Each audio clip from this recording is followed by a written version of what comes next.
Huckleberry Finn, Chapter 31.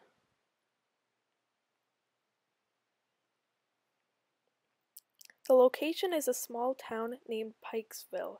The time is a few days after the previous chapter.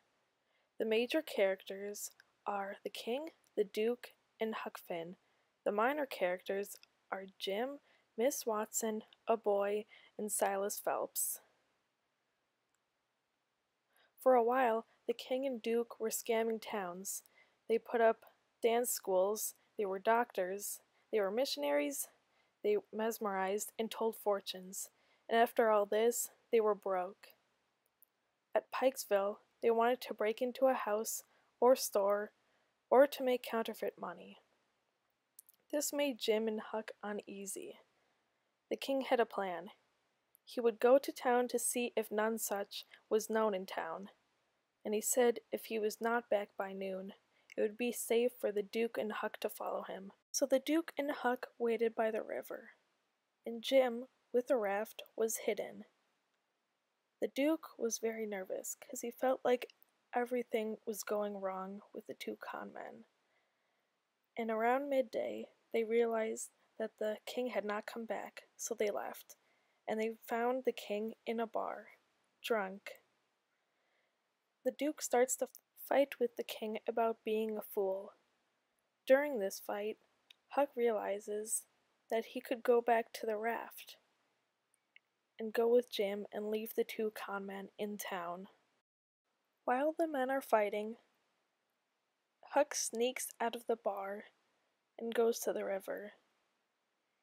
He quickly runs through town and makes it to the river, where Jim is nowhere to be found. He tries to call out Jim's name, but still no answer. Huck sees a boy. Huck proceeds to ask the boy if he's seen a strangely dressed man. The boy says that he has.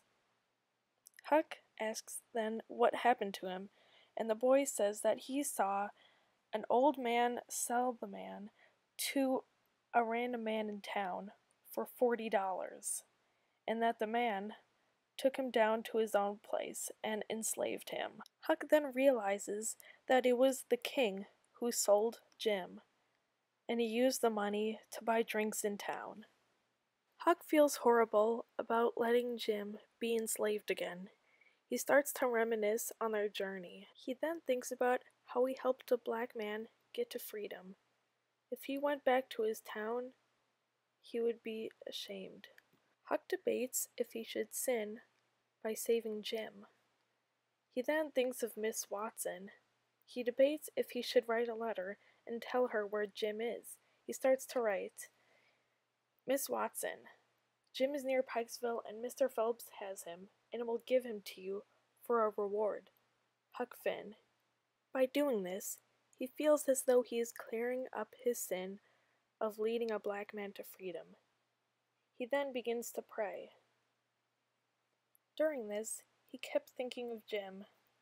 He was debating if this was the right thing to do, or if he should directly go to Silas Phelps's house and help Jim.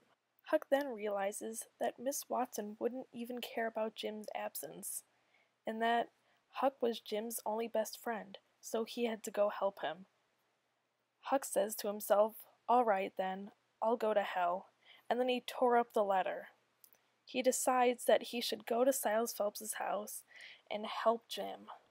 Huck knew that helping Jim out of slavery would be a sin, but he knew that Jim was Huck's friend and he needed to do this. He sails down the river and stops at a place near Silas Phelps's house. He fills his canoe with rocks so that it will sink and no one can find his canoe. He then travels into town, and lo and behold, he finds the Duke. The Duke is putting up posters advertising the Royal Nonesuch. He pretends to not know what happened to Jim, and he asks the Duke what happened to Jim, and then he starts to cry when he found out he was sold up. Huck asks who has him now, and the Duke almost tells him Silas Phelps, but then he tells him a fake name. Huck leaves the Duke and heads off towards Silas Phelps's house, in search of Jim.